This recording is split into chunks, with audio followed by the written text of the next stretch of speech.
Welcome, my dearies, to Old Agnes's Horror Corner. Tonight, I have a chilling tale for you. A story of survival, dread, and the unseen horrors that lurk in the shadows. Listen closely, for this is the story of the whisper in the walls. The sun was a malevolent eye in the bruised sky, casting long, skeletal shadows across the cracked earth. Zack wiped a bead of sweat from his brow, his gaze scanning the horizon. Beside him, Alex adjusted the worn straps of her pack. Her eyes, though weary, still held a glint of defiance. They had been trudging through the wasteland for weeks, their supplies dwindling with each dust-choked breath. Hope was a luxury they could barely afford. Then, a flicker on the horizon, a metallic glint against the ochre landscape. "Look," Alex rasped. It was a bunker, half buried in the rubble, a relic of a time before the world turned to ash. Its reinforced steel door, surprisingly intact, seemed to mock the desolation around it. As they approached, a low, mechanical hiss startled them. Slowly, ponderously, the heavy door began to retract, revealing a gaping black maw. "Well, I'll be damned," Zack breathed, a mix of apprehension and disbelief in his voice.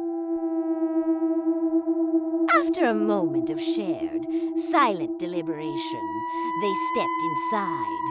The air was cool, dry, and eerily still, just as Zack turned to peer back at the dying light of the world. The door whooshed shut, with a finality that echoed through the silence, plunging them into absolute darkness. Zack fumbled for his torch, its beam cutting through the gloom, revealing a narrow corridor. They moved cautiously, their footsteps echoing. The bunker was immense, a labyrinth of interconnected rooms. They managed to turn on the power.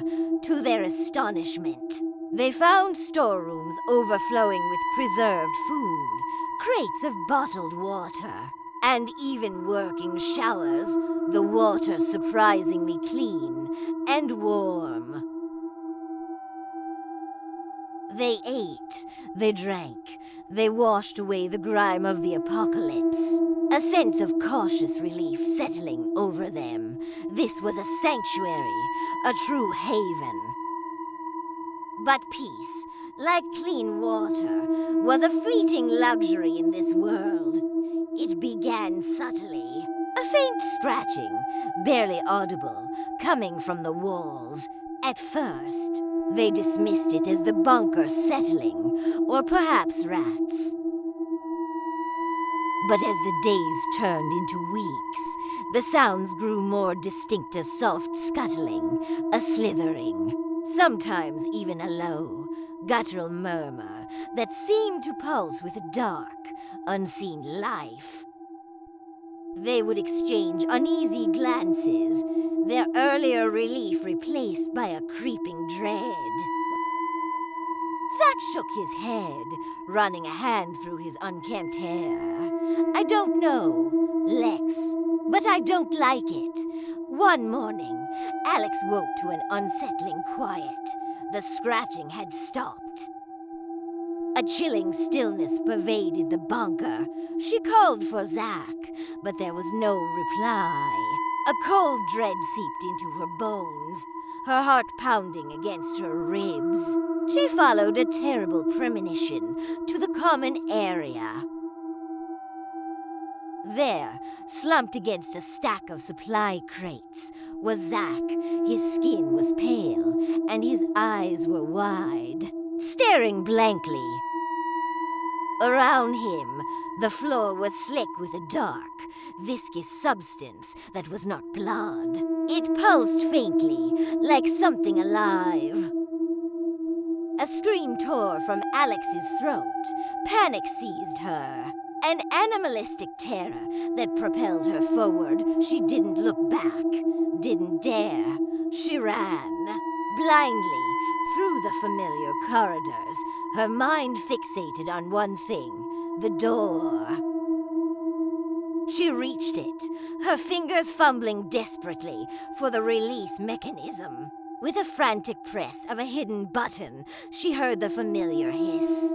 The heavy door began to groan, slowly, agonizingly, opening a sliver to reveal the harsh, liberating light of the wasteland. Hope surged, a desperate, fleeting beacon. She reached for the opening, her fingertips brushing the cool, rough steel. Freedom was within grasp, but then something impossibly strong, impossibly fast, shot out of the darkness behind her. A tendril, slick and cold, wrapped around her ankle, yanking her back with brutal force. She screamed. A sound abruptly cut short as she was dragged, struggling, back into the suffocating darkness. The bunker door hissing shut once more, sealing her fate within its unseen horrors. Some things are never as good as they seem. Let that be a lesson to ye. Good night, listeners. I will see you in your dreams.